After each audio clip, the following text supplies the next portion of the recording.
சென்னையை பொறுத்த வரைக்கும் இந்த மழைக்காலம் அப்படின்றது மிகவும் முக்கியமான காலகட்டமாக இருக்கும். கடந்த முறை சென்னையில் வரலாறு காணாத மழை பதிவாகி இருந்தது. கிட்டத்தட்ட ஒரு 40 சென்டிமீட்டர் வரைக்கும் மழை பதிவாகி இருந்தது. அது எங்களுக்கு ஒரு நல்ல ஒரு பாடமாகவும் இருந்தது. அதன் அடிப்படையில் இந்த ஆண்டு சென்னை மாநகராட்சி கூடுதலாக நிறைய வகையில் ப்ரிப்பரேஷன் ஒர்க் போயிட்டுருக்கு.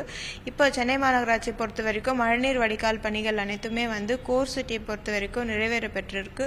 கூடுதலாக மாமன்ற உறுப்பினர்கள் இன்டீரியர் ரோட்ஸில் மழைநீர் வடிகால் தேவை அப்படின்றத கேட்டது வண்ணம் புதிதாக சில பகுதிகளில் மழைநீர் வடிகால் துவங்கப்பட்டிருக்கிறது. இப்போ நம்மளுக்கு நார்த் சென்னையில் பார்த்தீங்கன்னா முக்கியமான ஆறு கொசுஸ்தலையார் ஆறு போயிட்டுருக்கு. அந்த பகுதிகளில் கொசுஸ்தலையார் மழைநீர் வடிகால் பணிகள் மேற்கொள்ளப்பட்டு வருகிறது. ஸோ இது மண்டலம் 1, 2, 3 அப்புறம் மண்டலம் 7 இந்த பகுதிகளெல்லாம் இந்த பணிகள் துவங்கப்பட்டு கிட்டத்தட்ட ஒரு 80% இந்த பணிகள் நிறைவேறப்பட்டு மீதமுள்ள பணிகளும் வரக்கூடிய நாட்களில் நிறைவேறப்படும். ஸோ இந்த மழைநீர் வடிகால் பணிகள் நிறைவேறப்பட்டதுன்னா கண்டிப்பா நார்த் பகுதிகள் எல்லாமே இந்த மழையில அதிக தண்ணிகள் மழைநீர் தண்ணிகள் இந்த கால்வாய் மூலமா வெளியேறதுக்கான சாத்தியக்கூறுகள் அதிகமா இருக்கிறது. மெட்ரோஸ் ஒர்க் ஆல்ரெடி போயிட்டு இருக்கு.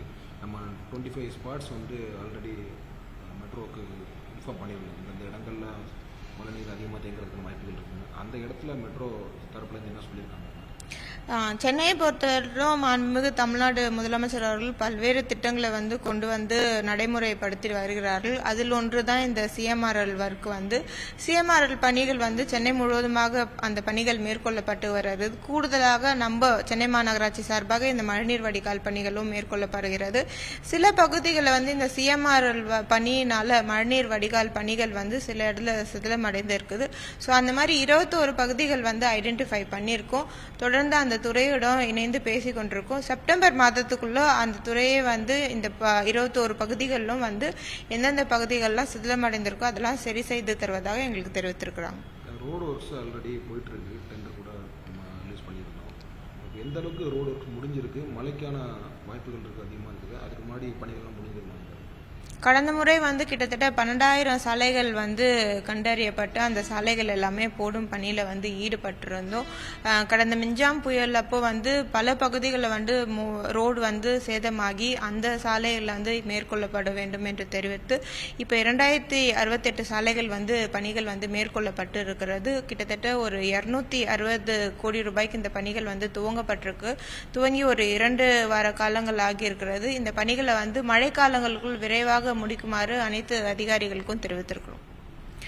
மாநகராட்சியை பொறுத்த வரைக்கும் பப்ளிக் டாய்லெட்ஸ் அப்படின்னு சொல்லிட்டு பொதுமக்கள் பயன்பாட்டிற்காக திறந்தப்பட்டிருக்குது. மாண்புமிகு தமிழ்நாடு முதலமைச்சர் அனைவருக்குமே இலவசமாக வழங்குமாறு அதை தெரிவித்திருக்காங்க. தொடர்ந்து மாநகராட்சி சார்பாக இது இலவசமாக தான் வழங்கப்பட்டு வருகிறது. மண்டலம் 5, 6 அதுக்கப்புறம் மெரினா பகுதியில் மண்டலம் 9 உட்பட்ட பகுதியில் தனியாரிடம் இந்த டாய்லெட் பராமரிக்கிறது தெரிவித்திருந்தோம். ஸோ கான்ட்ராக்ட் பேசிஸில் அவங்க டாய்லெட்ஸ் பராமரிச்சுட்டு வராங்க. சில பகுதிகளில் கட்டணம் வசூலிக்கிறதா தெரிவித்திருந்தாங்க. தொடர்ந்து வட்டார துணை ஆணையர்களுடன் தெரிவித்திருக்கிறோம். இப்போ அந்த மாதிரி சூழல் எதுவுமே இல்லை. ஸோ அந்த டாய்லெட்ஸ் நம்ம போகும்போதே டாய்லெட்ல ஃப்ரீ டாய்லெட்ன்ற போர்டுமே போட்டிருக்கோம்.